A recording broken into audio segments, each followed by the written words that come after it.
We have been lucky enough to have been invited out to Selle Italia, one of the world's oldest cycling companies, to learn about a design classic. One of the saddles that changed cycling, the Flite.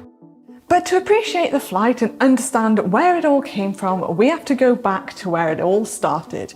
At the Selle Italia HQ, they have this amazing museum full of history of the company, from the very first saddle to the latest. A company with a rich heritage and one of the oldest cycling companies in the world began making saddles in 1897, and the name literally means Italian saddles. These are actually some of the original presses used to shape the leather and bend the rails, and some of the original metal stamps to imprint the logo on the saddles. Over the years, Selle Italia have continued to innovate and produce saddles for all kinds of cyclists, including the world's greatest athletes and champions.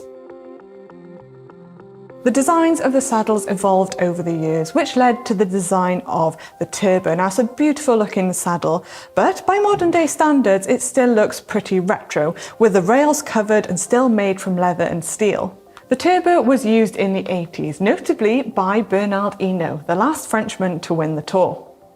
Back then, cyclists were as weight conscious about their bikes as they are now. Some things never change, and Selle Italia decided to push the boundaries and go in some search of some gains. And in 1990, they created the Flite. When it was launched, the Flite was cutting edge. No one had ever seen anything like it, featuring light titanium rails, a light synthetic upper, and the rails were now visible, bringing it to a weight of 230 grams. And the modern saddle we see today was born. Prior to this, saddles had extra material covering the sides and the rails.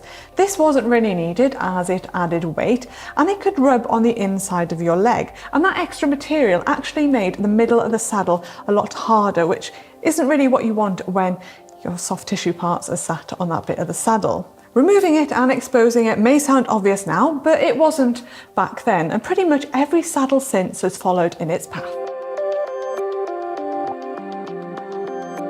After the first edition in 1990, there have been 3 generations of the Flite saddles. The next one came in 2007.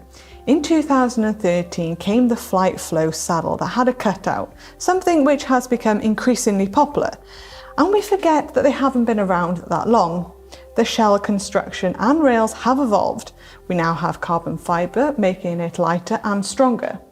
The shape has been tweaked and refined as ergonomic research has developed with the help of ID Match.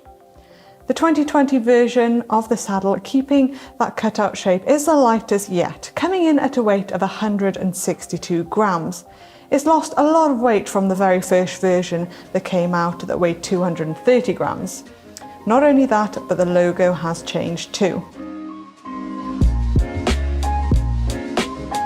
As a professional cyclist, you're lucky enough to ride some amazing equipment, but most of it gets picked for you, like the bike brand and the clothing, for example. But one thing you do get to pick is your saddle, as it is a crucial part to comfort on the bike.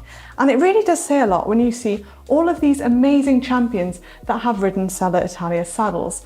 There are so many cool custom saddles here, and you know you've made it when you've got a custom saddle, and some of them are actually hand-stitched. So you've got Pantani's saddle here that has been hand-stitched. He's got a pirate on there and his name, and this is actually a Flite saddle as well. And you wouldn't want to take this out on a muddy training ride or a race, would you? You'd want to keep this for a really nice occasion.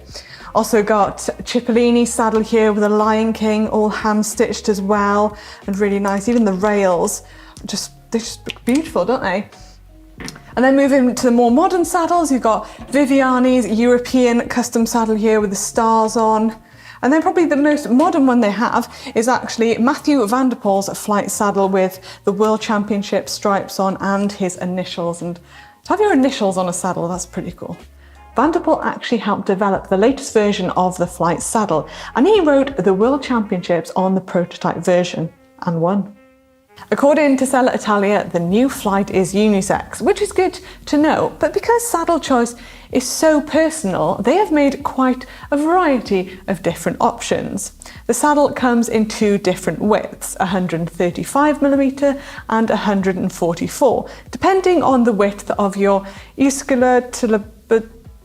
basically on the width of your sit bones. You then have a choice of a Flite without a cutout or the Superflow with a cutout. Now, the Superflow cutouts are really good if you want to get a low aggressive position. You then have a choice of three different rails. You've got the manganese rail, then a slightly lighter titanium, and then the carbon rail.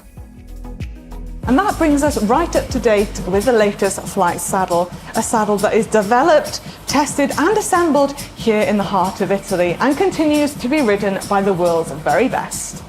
What's clear is that even for a company with a back catalogue of designs, they're not standing still. They continue to develop, innovate and improve saddle designs. But how will they evolve in the future? I have no idea, but I look forward to finding out. I hope you enjoyed this video on my favourite bit of tech. If you did enjoy, then please give it a big thumbs up and let us know what your favourite saddle is in the comment section below. Now, I'm off to find some pizza. Ciao!